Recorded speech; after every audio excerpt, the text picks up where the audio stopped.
आदर्श कुमार, गणित अध्यापक, राजकीय उच्च विद्यालय भैंसोजी, आज के कार्यक्रम में आपका हार्दिक स्वागत करता हूं। आज हम कक्षा 6 के अध्याय 6 को पढ़ेंगे, जिसका नाम है पूर्णांक। पहले हमने प्राकृत संख्याएं और पूर्ण संख्याएं ज्ञात करना सीखा है। देखिए, यदि हमारे पास कुछ कलर है और हम उन्हें गिनते हैं तो हम इसकी गिनती 1 से शुरू करते हैं। 1, 2, 3, 4, 5, 6, 7। इन प्राकृत संख्याओं को नेचुरल नंबर भी कहा जाता है। और हम जो भी हमारी प्रकृति में वस्तुएं हैं, पौधे हैं, जानवर हैं, उन्हें हम गिनने के लिए जिन चिन्हों का प्रयोग करते हैं वे हमारे नेचुरल नंबर या प्राकृत संख्याएं हैं।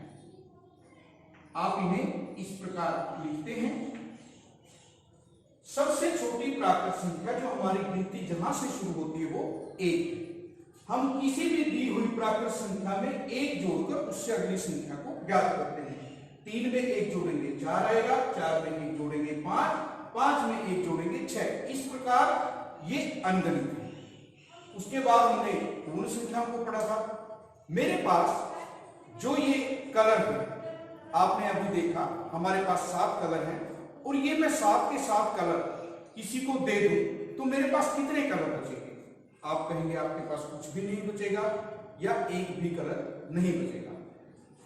इस कुछ नहीं को हम गणित में 0 से दर्शाते हैं। यानी पूर्ण संख्या हमारी कहां से शुरू हुई?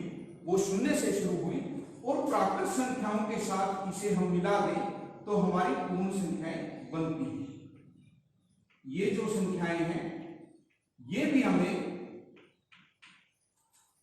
एक एक जोड़कर अगली संख्या को प्राप्त होती है। 4 में 1 जोड़ा 5, 5 में 1 जोड़ेंगे 6, 6 में 1 जोड़ेंगे 7। इस प्रकार हम अगली पूर्ण संख्या को ज्ञात करते हैं। और प्राकृत संख्याओं की तरह भी ये जो संख्याएं हैं ये भी अनगिनत संख्याएं हैं। अब हम पढ़ेंगे कि पूर्णांक क्या होता है। देखिए, सरिता पिकनिक पर जाना चाहती है और उसे 10 केलों की आवश्यकता है, परंतु उसकी मां के पास 8 केले हैं और सरिता कहते हैं कि वो पिकनिक पर 10 केले लेके जाएगी। उसकी माता जी क्या करेंगे? 8 केले उनके पास हैं और 2 केले वो उधार लेकर आती हैं और सरिता को 10 केले देती है। परंतु जो ये 2 केले हैं ये उन्हें बाद में वापस करने हैं। जब वो दोबारा मार्केट में जाती हैं तो केले खरीद कर जो लाती हैं, जहां से वो उधार लाए थे उनको वो 2 केले देती हैं। ये 2 केले उनके ऊपर एक ऋण के रूप में था। इसी प्रकार का और उदाहरण हम लेते हैं। हमें कई बार 2 स्थितियां देखने को मिलती हैं। यदि हम कोई वस्तु 100 रुपए की लाते हैं और 120 रुपए की बेचते हैं, हमें 20 रुपए का लाभ होता है। यहां एक स्थिति है जिसमें हमें 20 रुपए का लाभ है। दूसरी स्थिति क्या हो सकती है? हम 100 रुपए की वस्तु को 80 रुपए में यदि बेचते हैं, यहां हमारे पास 20 रुपए की हानि होती है। यहां पर लाभ और हानि ये दोनों ही विपरीत स्थितियां हैं। क्या आपने कभी सोचा है कि इस 20 रुपए को हम कैसे दर्शाएंगे? यहां पर यदि हम लाभ और हानि ना लिखें तो इनमें अंतर कैसे करेंगे कि लाभ के लिए कौन सा 20 रुपए है और हानि के लिए कौन से 20 रुपए है? चलिए आइए हम इसे एक एक्टिविटी की सहायता से देखते हैं। सरिता और रेणु एक गेम खेलती हैं। वो एक पट्टी बनाते हैं जिस पर 0 से आगे कुछ संख्याएं लिखी हुई हैं। आप भी इस तरह की एक पट्टी बना सकते हैं। आप देख सकते हैं यहां पर मैंने 0 से 25 तक की संख्याएं लिखी हैं और ये हमारी पूर्ण संख्याएं हैं। उन्होंने भी एक पट्टी ली और उस पर संख्याएं लिखी। उसके बाद उन्होंने कहा कि हम एक गेम खेलते हैं और उन्होंने इसके लिए 2 डाइस का प्रयोग किया। आप देख सकते हैं इस प्रकार की डाइस आपने सांप सीढ़ी के गेम में भी ली होंगी। सबसे पहले सरिता और रेणु यह निश्चय करती है कि पहले वे एक डाइस का प्रयोग करेंगे। जिसमें वे किसी भी एक रंग की डाइस लेंगी। यहां पर हम लाल डाइस को लेते हैं। लाल डाइस फेंकने पर जो नंबर आएगा वो उसमें उसी नंबर पर आगे जाएंगे। उसके बाद वो दूसरे रंग की डाइस लेंगी। जो नंबर दूसरे रंग की डाइस पे आएगा वो पीछे की तरफ उस नंबर को लेंगी। सबसे पहले सरिता ने शुरू किया और सरिता ने डाइस को फेंका, उसके पास 5 नंबर आया। तो आप क्या बता सकते हैं कि सरिता अपनी गोटी को कहां रखेगी? वो 5 पर रखेगी। यहां पर सरिता की गोटी होगी। उसके बाद बारी आती है रेणु की। जब उसने डाइस को लिया तो उसके पास मान लीजिए 3 नंबर आया और रेणु अपनी गोटी को 3 नंबर पर रखती है। उसके बाद वो दूसरे रंग की डाइस का प्रयोग करते हैं और मान लीजिए सरिता के पास 3 नंबर आता है तो सरिता को 3 स्थान पीछे जाना है। यहां पर उसकी गोटी है 1 2 3, तो सरिता यहां से 3 स्थान पीछे हटती है और 2 पर आ जाती है। रेणु की गोटी 3 पर है और मान लीजिए उसने अपनी डाइस को फेंका और उसके पास दूसरे रंग की डाइस में 4 आता है। 4 आने पर उसे 4 स्थान पीछे जाना है और वो यहां से शुरू करती है 1 2 3, अपनी गोटी को यहां पर रखती है। परंतु सरिता कहती है कि उसे 4 स्थान पीछे जाना है, जबकि यहां से 1 2 3 ही स्थान उसके बनते हैं। परंतु 0 से आगे कोई भी संख्याएं नहीं है। वो इसके लिए निश्चय करती हैं कि हम दूसरे रंग की पट्टी को उस पर लगा देते हैं और वो उस पर संख्याएं लिखेंगे। और वो निश्चय करती हैं वो इसे किसी दूसरे रंग से रंग देगी ताकि पीछे जाने वाले अंकों को आसानी से दिखा सके। परंतु उनके पास रंग नहीं है। क्या आप बता सकते हैं उन्हें क्या करना चाहिए? इसके लिए रेणु एक सुझाव देती है। वो कहती है इस पर हम दूसरे चिन्ह बना देते हैं। और आपको याद होगा ये हमारे घटा के चिन्ह हैं जिन्हें हम माइनस के साइन कहते हैं। उसके बाद उन्हें बड़ी आसानी होती है। रेणु को जो गोटी 0 पर रखनी थी वो अब यहां पर रखेगी, जिससे कि उसके 3 के बाद 4 स्थान पूरे होंगे, 1 2 3 4। और इस प्रकार आप देखते हैं जब हमें 0 से पीछे की तरफ जाना है तो हम माइनस के चिन्हों का प्रयोग करते हैं। आप अपने लिए भी ऐसा एक गेम बना सकते हैं जो कि हमने बनाया हुआ है। आइए देखते हैं इसे हम किस प्रकार खेलेंगे। अब हम देखते हैं इस गेम को हम किस प्रकार खेलेंगे। सबसे पहले 2 गोटियां लेंगे जो 0 पर रखेंगे। उसके बाद हमारे पास एक सफेद कलर की और एक नीले कलर की डाइस है। सफेद कलर की डाइस पर जो नंबर आएगा हमें धनात्मक संख्याओं की तरफ जाना है और जो नीले कलर की डाइस पर नंबर आएगा उसके अनुसार हमें ऋणात्मक संख्याओं की तरफ जाना है। सबसे पहले नीले रंग की गोटी वाले खिलाड़ी ने खेलना शुरू किया और सफेद गोटी पर उसे 6 अंक मिला। अब वो 0 के बाद 6 अंक आगे चलेगा, 1 2 3 4 5 6। अब हरे रंग की गोटी वाले खिलाड़ी की बारी है, उसके पास 5 आया। अब वो 5 स्थान आगे जाएगा, 1 2 3 4 5 और उसकी गोटी 5 पर होगी। अब नीली रंग की गोटी की बारी है। सबसे पहले वाले खिलाड़ी के पास 5 आया। अब वो 5 स्थान पीछे की ओर जाएगा, 1 2 3 4 5। अब दूसरे खिलाड़ी की बारी है, उसके पास 5 आता है और वो भी 5 स्थान पीछे की ओर जाएगा, 1 2 3 4 5। वो 0 पर पहुंच जाएगा। दोबारा से सफेद गोटी की बारी है, उसके पास 3 आया तो वो 3 स्थान धनात्मक चलेगा, 1 2 3। उसके बाद दूसरे खिलाड़ी की बारी है, उसके पास 6 आया है। अब हरी गोटी वाला खिलाड़ी 1 2 3 4 5 6 स्थान चलकर 6 पर पहुंचेगा। अब नीली गोटी की बारी है, 5 आया है तो ये नीली गोटी है जो 1 2 3 4 5 स्थान पीछे की ओर जाएगी। अब हरी गोटी वाले खिलाड़ी की बारी है, उसे 5 मिला है, 1 2 3 4 5, वो 1 पर चला जाएगा।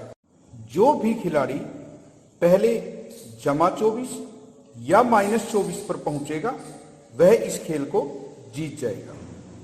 आपने देखा सरिता और रेणु ने माइनस का चिन्ह बनाकर अपने खेल को पूरा किया और हम देखते हैं कि 0 से दाईं ओर हमारे पास संख्याएं इस प्रकार बढ़ती हैं, 0 1 2 3 4 5 और इस प्रकार आगे चलती रहती है। 0 से बाईं ओर यदि हम चले -1 -2 -3 -4 -5, इस प्रकार हम इन्हें लिख सकते हैं। और जब हम पूर्ण संख्याओं के साथ प्राकृत संख्याओं के ऋणात्मक को मिला दें तो ये हमारे पूर्णांक होते हैं। पूर्ण अंक यानी कोई भी अंक इनमें 1/2 1/3 इस प्रकार नहीं होगा। हमें उन विपरीत स्थितियों को समझना है जिसके लिए हम प्लस की संख्याओं को और माइनस की संख्याओं को प्रयोग करते हैं। सबसे पहले आपको ध्यान रखना है, इन्हें हम धनात्मक संख्याएं कहते हैं।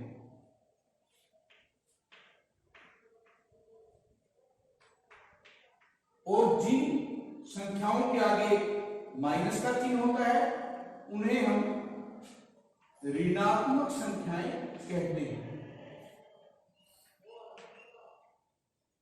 0 से दाईं ओर हमारी धनात्मक संख्याएं होंगी, 0 से बाईं ओर हमारी ऋणात्मक संख्याएं होंगी। अब हम स्थितियों को देखते हैं कि हमें धनात्मक संख्याओं का प्रयोग कब करना है और ऋणात्मक संख्याओं का प्रयोग कब करना है। आप देखिए हमारे पास मार्कर है और ये एक गिलास है जिसमें पानी डाला हुआ है।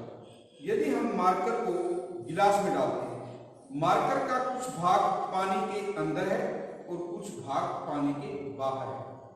यदि हम दोनों भागों की लंबाई अलग अलग से निकालें और हमें ज्ञात करना हो कि मार्कर की कुल लंबाई कितनी है, हमें दोनों ही स्थितियां विपरीत मिली हैं।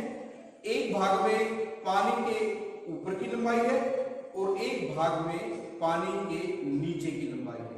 मार्कर की लंबाई ज्ञात करने के लिए हमें दोनों ही भागों की लंबाई को जोड़ना होगा। अब आप देखिए, भार में वृद्धि होती है तो उसकी विपरीत स्थिति क्या बनेगी, भाग में कमी। खाते में पैसे जब हम जमा करवाते हैं, आपने पासबुक को अवश्य देखा होगा, उसमें क्रेडिट और डेबिट 2 शब्द होते हैं। क्रेडिट का मतलब जो जमा राशि हमने करवाई है और डेबिट का मतलब जो राशि हमने निकलवाई है। अब हम देखते हैं कि इस प्रकार हम इसका प्रयोग करेंगे। मान लीजिए 6 महीने में आपके भार में 10 किलोग्राम की वृद्धि हुई है तो उसे हम धनात्मक पूर्णांक के रूप में व्यक्त करेंगे। और यदि किसी के भार में 12 किलोग्राम की कमी हुई है तो हम उसे ऋणात्मक पूर्णांक के रूप में व्यक्त करेंगे। खाते में पैसे जमा करवाने हैं तो हमारे खाते में पैसे जुड़ेंगे। मान लीजिए आपने 500 रुपए जमा करवाए हैं तो हम उसे धनात्मक पूर्णांक के रूप में दर्शाएंगे। और यदि आप 500 रुपए निकालते हैं तो उसे हम ऋणात्मक पूर्णांक के रूप में दिखाएंगे। इससे हमें स्पष्ट होता है कि हमारे खाते में पैसे की कमी है। हम अक्सर स्थानों के तापमान की बात करते हैं। गर्मियों में हमारे स्थानों का तापमान अधिक हो जाता है। हम सुनते हैं कि उस शहर का तापमान 40 डिग्री सेल्सियस हो गया, किसी शहर का तापमान 42 डिग्री सेल्सियस है, किसी शहर का तापमान 45 डिग्री सेल्सियस है। लेकिन जैसे ही सर्दियों का मौसम आता है तापमान में गिरावट शुरू होती है और हम सुनते हैं कि किसी किसी स्थान का तापमान शून्य से भी नीचे है। इस शून्य से नीचे को समझने के लिए हम संख्या रेखा का प्रयोग करते हैं। संख्या रेखा, जिसे हम इंग्लिश में नंबर लाइन कहते हैं, ऐसी रेखा जिस पर हमने संख्याओं को लिखा हुआ है। आप देख सकते हैं हमने यहाँ पर 0 से दाईं ओर जमा की संख्याओं को लिया है। इसे हम धनात्मक पूर्णांक बोलते हैं, और शून्य से बाईं ओर हमने ऋणात्मक संख्याओं को लिया है और इन्हें हम ऋणात्मक पूर्णांक बोलते हैं। जैसे जैसे हम शून्य से दाईं ओर चलते हैं हमारी संख्याएं बढ़ती जाती हैं। शून्य के बाद 1, 2, 3, 4, 5, और जैसे जैसे हम शून्य से बाईं ओर चलते हैं हमारी संख्याएं घटती जाती हैं। शून्य के सबसे नजदीक -1 है, यानी -1 जो है हमारा सबसे बड़ा ऋणात्मक पूर्णांक है। उसमें से एक और कम करने पर हमें -2 प्राप्त होगा, एक और कम करने पर हमें -3 प्राप्त होगा। इस प्रकार जितना हम शून्य से बाईं ओर चलेंगे हमें छोटे ऋणात्मक पूर्णांक प्राप्त होंगे। आपको ध्यान रखना है, शून्य से दाईं ओर हमारे धनात्मक पूर्णांक हैं और शून्य से बाईं ओर हमारे ऋणात्मक पूर्णांक हैं। अब आपने परवर्ती और पूर्ववर्ती अवश्य पढ़ा। हमें याद रखना है कि किसी भी दी हुई संख्या में एक जोड़ने पर उसका परवर्ती ज्ञात करते हैं, और किसी भी दी हुई संख्या में से एक घटाकर हम उसका पूर्ववर्ती ज्ञात करते हैं।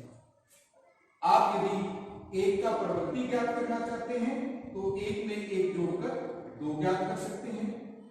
यदि आप -2 का पूर्ववर्ती ज्ञात करना चाहते हैं तो इसमें से एक घटाकर ज्ञात कर सकते हैं। पूर्णांक में हमारे पास किन्हीं भी 2 पूर्णांकों को जोड़कर पूर्णांक संख्या ही प्राप्त होगी। यदि हमें संख्या रेखा पर कोई पूर्णांक दर्शाना है, मान लीजिए हमें जमा 5 को दर्शाना है, तो ये हमारी धनात्मक संख्या है। 0 से 5 इकाई दाईं ओर, 1, 2, 3, 4, 5, ये हमारा जमा 5 होगा।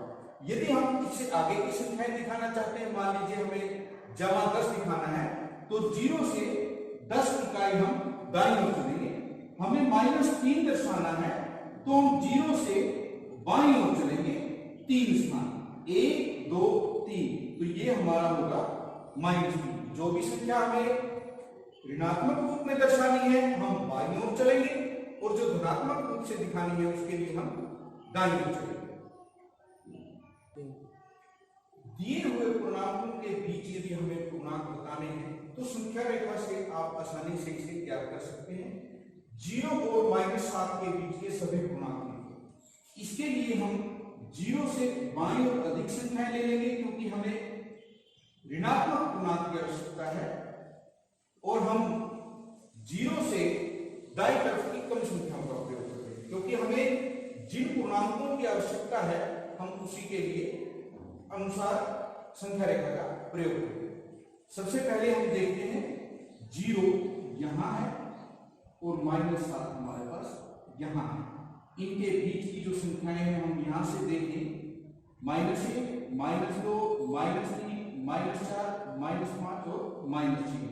तो आप संख्या रेखा की सहायता से आसानी से ज्ञात कर सकते हैं कि आपके पास कितने पूर्णांक 0 और -6 के बीच में है। जब आपको ऋणात्मक संख्याएं चाहिए तो आप ऋणात्मक संख्याएं अधिक ले सकते हैं। जब हमें ऋणात्मक संख्याओं की आवश्यकता है हम 0 से दाईं ओर की संख्याएं संख्या रेखा पर अधिक लेंगे। -4 से छोटे 2 पूर्णांक हैं। अब -4 आप देख सकते हैं हमारे पास यहां है। दाईं ओर की संख्याएं बड़ी होती हैं, बाईं ओर की संख्याएं छोटी होती हैं। -4 से हमें बाईं ओर की संख्याएं लेनी है, -5, -6, -7, -8, -9, ये सभी हमारी -4 से छोटे पूर्णांक हैं। हम किसी भी पूर्णांक को इसमें लिख सकते हैं। हम -5 और -6 को लिख देते हैं।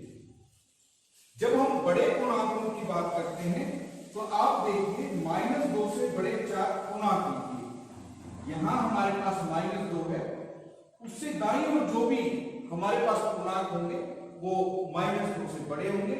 यहां पर हम -1, 0, 1, 2 इनका प्रयोग कर सकते हैं। यदि हमें 4 से अधिक पूर्णांक ज्ञात करने हैं, हम 2 से दाईं ओर की संख्याओं को ले सकते हैं। इस प्रकार आपको पूर्णांकों के बारे में ध्यान रखना। अब हम देखते हैं हमें क्या होमवर्क करना है। आपके सामने 5 प्रश्न दिए गए हैं, आपको उन्हें हल करना है।